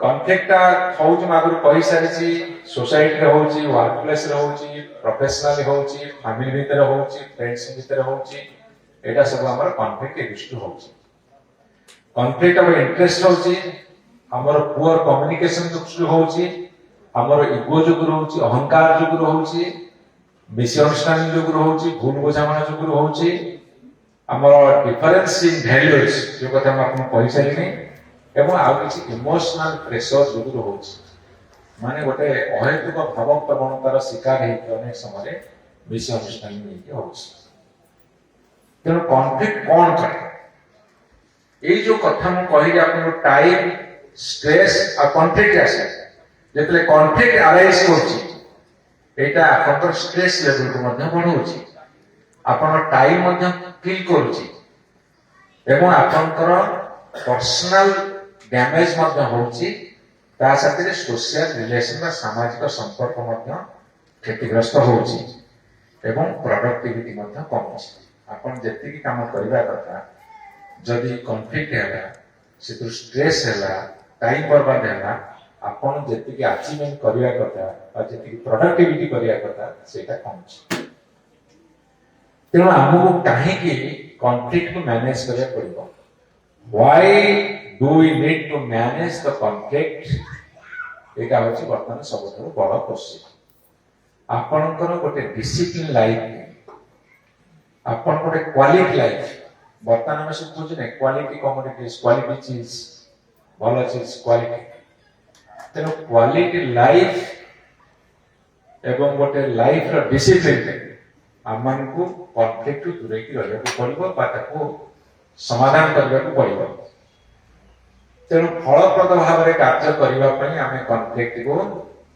दूर करिया को पड़िबो बुझल अछि टिके मोटे वाले अछन टिके प्लीज प्लीज ठीक है अटेंशन एवं स्ट्रेस लेवल को कमेया को चाप कमेया को मध्य कॉन्फ्लिक्ट दूरे की रहबा पड़िबो एवं आमे फोकस दबा हमर प्रोडक्टिविटी में फोकस दबा हमर क्वालिटी लाइफ में फोकस दबा हमर लाइफ डिसिप्लिन पे फोकस दबा रिलेशनशिप स्ट्रांग रहे पे फोकस दबा पर्सनालिटी कायम रहे पे फोकस दबा हमर जो प्रतिष्ठा আছে समाज रे ता क्षुण्ण न होवा पे एवं सबुर बड़ कथा होची ए सबुर गोटे बेटर रिजल्ट केन मिलिबो सेति पे हमें करबा एइति पे कोन दरकार हमें केमिति कॉन्फ्लिक्ट को हैंडल करबा कॉन्फ्लिक्ट को केमिति हमें मैनेज करबा अच्छा एइति मोर गोटे बड़ क्वेश्चन आसीबो नेक्स्ट नेक्स्ट तो हाय हमें एक बड़ कथा कॉन्फ्लिक्ट आसीबो जदि के कहबो कॉन्फ्लिक्ट आसीबोनी दैट्स रॉन्ग थिंग तुमे काहा को किछि न कहो तुमे काहार भलो मन्द न रहो तथापि तुम विवाद भीतर जीवन जीवनी कौन से कारण जीवन जीवनी तमे गोटे घटना संपर्क अवगत न होइथिबो हेइ नथिबो तमे गोटे घटना विषय जानिनो हटास नासी जणी कहबो तो तमे जानो तमे जानि हेइ जाउछि तमे घर को खबर नै कहला ए दुनिया का खबर तम पाखरे तमे मने को कथा कहथि कोन गोटे कहले कि कोठी कोठी का कहि देली कि क्यों सी तुम कह सकते कि तुम कि जान नहीं तुम घर भीतर बसी था कौन सा दृष्टिकोण तुम ड्रैग कर दे कॉन्फ्लिक्ट तेनो conflict we can not avoid but conflict arise हो तुम्हें इन्वॉल्वमेंट थाई का अराइज हो तुम्हारा पार्टिसिपेशन थाई का अराइज हो किंतु तुम्हारा काम है कॉन्फ्लिक्ट केमिति दूर कर कॉन्फ्लिक्ट केमिति दूर कर केमिति रिजॉल्व कर केमिति समाधान कर सेटा होचे सबसे बड़ कथा एवं सेटा टैक्टफुली करिवो पीसफुली करिवो से टैक्टफुल कॉन्फ्लिक्ट हम आपन कहि रखे अनेक समय रे साइलेंस इज द गोल्डन नीरवता बहुत कथा को समाधान कर दो किंतु सब क्षेत्र में नीरवता मध्य कॉन्फ्लिक्ट को बड़ कर दे पाए You have to apply your mind perfectly, consciously, where you have to interfere, where you have to remain silent. କୋଉଠି ନିରବ ରହିବ କୋଉଠି ଇଣ୍ଟରଫିୟର କରିବ ସେଇ କଥାଟା ତୁମକୁ କନସିୟସଲି ଚିନ୍ତା କରିବାକୁ ପଡିବ। ଏବଂ ସବୁଠୁ ବଡ କଥା ହଉଛି ବେଶୀ ଆମ ପଲିଟିକାଲ ପାର୍ଟିରେ ଆପଣ ଦେଖିବେ ସବୁ ଅଫିସରେ କନଫ୍ଲିକ୍ଟ। ଆପଣ ଦେଖିବେ ଗୋଟେ ଡିପାର୍ଟମେଣ୍ଟ ସେ କଲେଜରେ ୟୁନିଭର୍ସିଟିରେ ଗୋଟେ ଡିପାର୍ଟମେଣ୍ଟ 3 ଜଣ ମାଷ୍ଟର ଥିବେ ସେ 3ଟା ଗ୍ରୁପ କରିଥିବେ। ପଲିଟିକାଲ ପାର୍ଟିରେ 4 ଜଣ ଏକାଠି ବସିଥିବେ এইটু বাহিরকি সিଏ 3 ଜଣ ଏକାଠି ସିଏ ଆସି ମିଶିଗଲେ ଆଉ ଜଣ ପଳେଇବ ସିଏ 3 ଜଣ ଏକାଠି ଯଦି 2 ଜଣ ପଳେଇବ ସିଏ ଏକାଠି ଟିକେ କନଫ୍ଲିକ୍ଟ କ୍ରିକେଟ ଖେଳ ହଉ ଡ୍ରାମା ହଉ କ୍ଲବ ହଉ ଗୋଟେ କିଛି ଭଲ ସୋସାଇଟି କରିଥିବା ହଉ ସବୁଠି କନଫ୍ଲିକ୍ଟ ହଉନି। ଏ କନଫ୍ଲିକ୍ଟ କାହିଁକି ହଉଛି କହିଲ କିଛି କାମ ନଥାଏ କି ସମୟକୁ ବର୍ବାଦ କରିକି ଯୋଉ ଅଯଥା ଗପ ଗପୁନେ ଆମେ ସେ କନଫ୍ଲିକ୍ଟର ମା। ମୁଁ ଥରେ ଆମ ସହରରେ ମୋର ଗୋଟେ ଇଚ୍ଛା ହେଲା କେତୋଟି ଚା ଦୋକାନ ଅଛି ଗଣିବାକୁ ଗଣି 64 ପିଲା ଲଗେଇ ଗଣି ଯେ ଗଣିକି ଆଣିବ ମୁଁ ତାକୁ ପ୍ରାଇଜ ଦେବି। ଆଉ ଗୋଟେ ଷ୍ଟଡି କଲି 64ଟା ଚା ଦୋକାନରେ ସକାଳୁ ରାତି ଭିତରେ କେତେ ଜଣ ଚା ପିଅନ୍ତି କେତେ ଜଣ କେତେ ସମୟ ସେଠି ବିକନ୍ତି। ଭେରି ଇଣ୍ଟରେଷ୍ଟିଂ ନ୍ୟୁଜ ଆସିଲା। ଆପଣ ବାରିପଦାରେ ବଦଳାଉ ସେଟା କରିବେ ମୁଁ ଆଶା କରୁଛି। ଟିକେ ମତେ ଲିଷ୍ଟଟା ଦେବେ। How many tea stalls are there? How many people average? How many people coming to the tea stall for taking tea and spending how many times? How much of time they consume there? ଏସବୁ କଥା ଟିକେ please ମତେ ଆପଣ ଦେବେ। ଇଣ୍ଟରେଷ୍ଟିଂଲି ଜଣେ ଜଣେ ସକାଳୁ ଆସିବେ 9ଟାରେ ଛିଡ଼ା ହେବେ କିଏ 2 ଘଣ୍ଟା କିଏ 3 ଘଣ୍ଟା କିଏ 5 ମିନିଟ୍ କିଏ 10 ମିନିଟ୍ କିଏ ସନ୍ଧ୍ୟା ସମୟ ସେ ଚା ଫାଟେ ଗପେ ଏଇଠି କିଏ ପେପର କପରେ ସେ ପୁଣି ନିଜେ ଗୋଟେ ପଇସା ଦେଇଥିବେ ନହେଲେ କିଏ କାହାକୁ ଦେଇ ଦେଇଥିବେ ସିଏ ବି ଅନ୍ୟ କେହି ତାଙ୍କୁ ଦିଅନ୍ତି।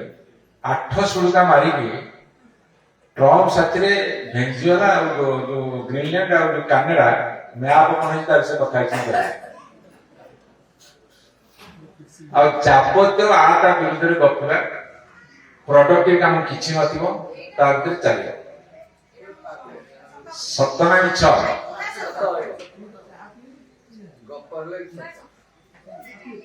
ସତ। ଚା ଛାଡ଼ିଯାଅ ଖଟି ଏ ତୁ କାହିଁକି ଖଟିକି ଆସିଛୁ ରେ ସତେ ଗୋଟେ ବିରାଟ ପାପ କରିଛି। ଗତକାଲି ତା ଜୀବନର ଗୋଟେ ପୁଣ୍ୟ କାମ ବନ୍ଦ କରିଦେଇଛି। କାଲି ଆମେ କେତେ ସମସ୍ୟା ଜାଣିଛୁ ଖାଲି ଗୁଟେ ଗପିଲୁ କାଲି ଆସିଲୁ ଚାଲ ସେଠି କିଛି ପ୍ରଡକ୍ଟିଭ ଥାଏ ଆଉ ସେଇଠୁ ସବୁ ତିଆରି ହବ କନଫ୍ଲିକ୍ଟ ରାସ୍ତା। ଭାଇମାନେ ଭଉଣୀମାନେ ଭୁଲ କହୁଛି ମୋ ଜୀବନର ଅନୁଭବ ଅନୁଭୂତିରେ କହୁଛି ଓ ବହି ପଢିକି କହୁଛି। ତେଣୁକରି ଆପଣ ମାନେ ସେ ଜାଗାକୁ ଯେତେ ଆଭଏଡ କରିବେ ବା ଚା ପିଅ ଯେତିକି ସମୟ ଆବଶ୍ୟକ ସେତିକି ପିଅ ବାକି ଘରକୁ ଯାଅ ତମ କାମରେ ଯାଅ। ଏବଂ ଆପଣ ଦେଖିବେ କନଫ୍ଲିକ୍ଟ ଆଉ ଷ୍ଟ୍ରେସ କାହିଁକି ବଢେ। ମୋର ଦୈନିକ 8 ଘଣ୍ଟା କି 10 ଘଣ୍ଟା କାମ କରିବା ଅଛି ମୁଁ ଯଦି ସେତିକି କାମ କରିଦେବି ତାହେଲେ ମୋର କନଫ୍ଲିକ୍ଟରେ ପଶିବାକୁ ସମୟ ନଥିବ କି ଷ୍ଟ୍ରେସ ଭିତରେ ରହିବାକୁ ସମୟ ନଥିବ। ଏବଂ ଲାଷ୍ଟ ପେଜ ଭିତରେ ଆସି ମୁଁ ଆପଣଙ୍କୁ କହି ରଖେ ଅନେକ ସମୟରେ ଆଜିକାଲି ତ ଆପଣମାନେ ଦେଖିବେ 90% couple 90% couple they are not well pulling with each other but ବାଧ୍ୟବାଧକତା ହଉ ବା କୌଣସି ମଧ୍ୟ ମାରି ମରିକି ରହୁଛନ୍ତି ଆଉ ଯୋଉଟା ପଳେଇ ଆସେ ବାହାରୁ ପଳେଇ ଆସେ ସେଟା ବହୁତ କମ ଟିପ ଅଫ ଆସେ ବହୁତ କମ ଆସେ କିନ୍ତୁ ଆଡଜଷ୍ଟ କରନ୍ତି। ମୁଁ ସେଇ ସମୟରେ ଗୋଟେ କଥା ଆପଣଙ୍କୁ କହିବି କନଫ୍ଲିକ୍ଟ କେମିତି ଆପଣ ମ୍ୟାନେଜ କରିବେ। କନଫ୍ଲିକ୍ଟ ମ୍ୟାନେଜ କରିବାର ସବୁଠୁ ବଡ କଥା ହଉଛି ଏଟା ଲାଷ୍ଟ ଆଉ ବିଷୟରେ ଯିବେ।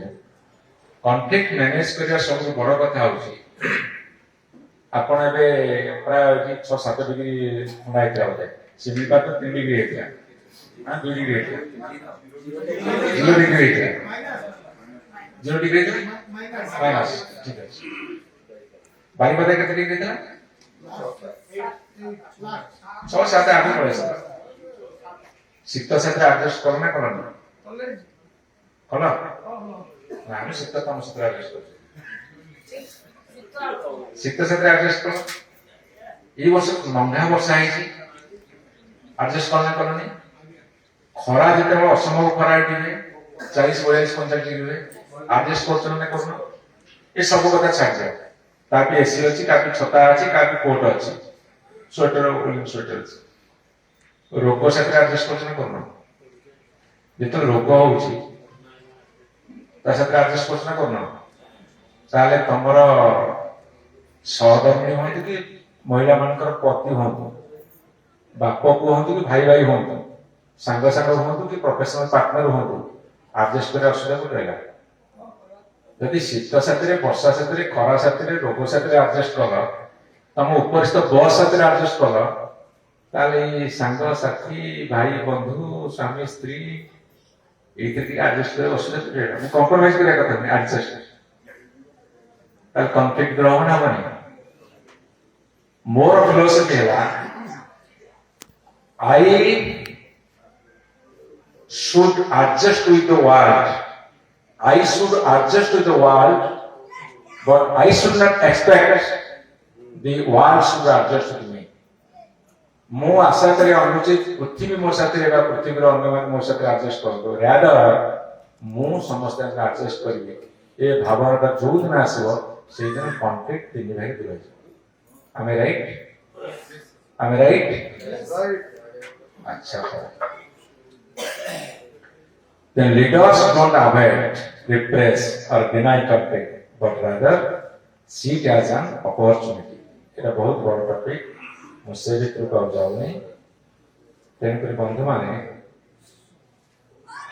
ଆପଣମାନେ କନଫ୍ଲିକ୍ଟକୁ ଯୋଉ ପ୍ରୋବ୍ଲେମ ଅଛି ତାକୁ ପରଫେକ୍ଟଲି ହ୍ୟାଣ୍ଡେଲ କର ମ୍ୟାନେଜ କର ତେଣୁକରି be your own judge and your own motivation.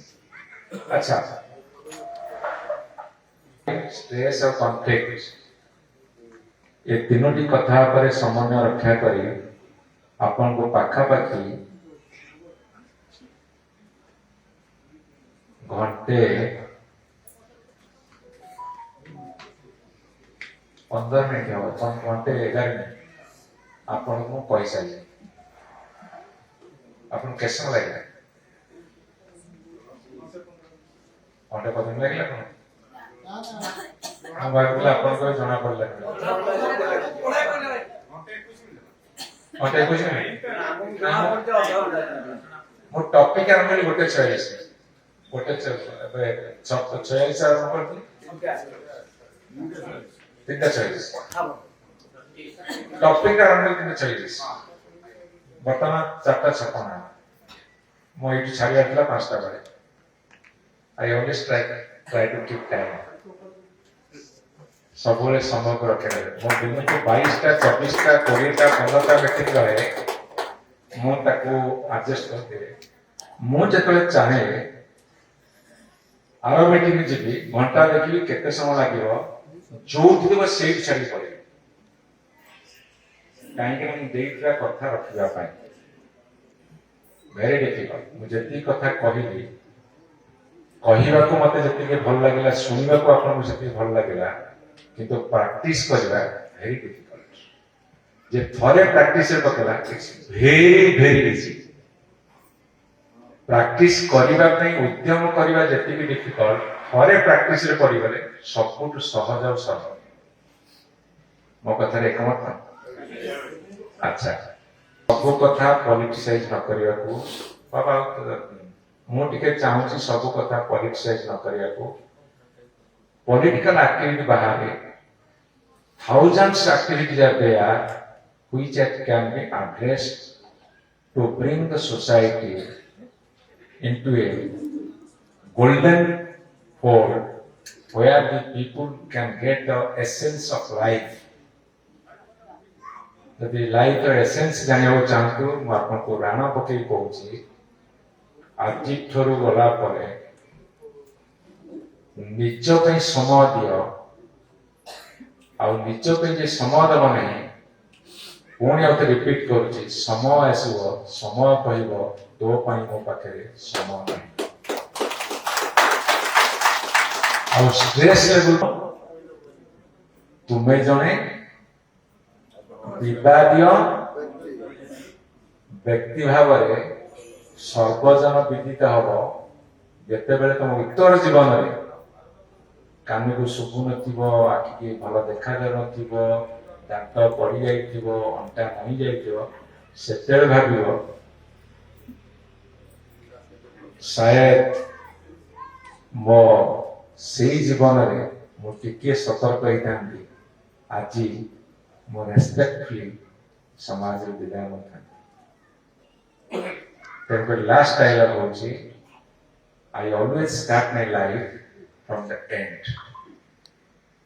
ସମସ୍ତେ ଜୀବନ ଆରମ୍ଭ କରନ୍ତି ଗୋଟେ ପର୍ଯ୍ୟାୟକୁ ଯିବା ପାଇଁ ମୁଁ ଜୀବନ ଆରମ୍ଭ କରେ ଶେଷ ବିନ୍ଦୁରୁ କାହିଁକି ନା ଶେଷ ବିନ୍ଦୁଟା ଯେତେ ଭଲ ହବ ସେଇଥିରେ ସାଧନା କରିବ ତାହେଲେ ଜୀବନରେ ଭୁଲ ଭଟକା ବିଶେଷ ହବ ନାହିଁ ବରଂ ଗୋଟେ ଶୃଙ୍ଖଳିତ ଜୀବନ ହବ ଶେଷ ବିନ୍ଦୁଟା କେତେ ମଧୁର ହବ କେତେ ଭଲ ହବ ସେଇଟାକୁ ଲକ୍ଷ୍ୟ କରି ସାଧନା ଯଦି କରିବ ତାହେଲେ ଜୀବନର ଚଲାପଥରେ ତୁମ ପାଦ ଭୁଲ ଜାଗାରେ ପଡ଼ିବନି ବଡ଼ ସଠିକ ଜାଗାରେ ପଡ଼ିବ ତାକୁ ବାରିପଦା ହଉଛି ମୋର ଗୋଟିଏ ସ୍ୱପ୍ନର ଆତ୍ମାର ଆନ୍ତରିକତାର ସହର ଏବଂ ଏ ଜିଲ୍ଲା ପ୍ରତି ମୋର ମମତା ଅଛି ସମ୍ମାନ ଅଛି ବିଶେଷ କରି ବାରିପଦା ସହର ପ୍ରତି ମୋର ଆସିବା ଏବଂ ଏଠିକି ମିଶିବା ମାନେ ଆପଣ ବିଲିଭ କରିପାରିବେ ଅନବିଲିଭେବଲ ମୋର ଆନ୍ତରିକତା ଅଛି ସମସ୍ତଙ୍କୁ ବହୁତ ଧନ୍ୟବାଦ ଥ୍ୟାଙ୍କ ୟୁ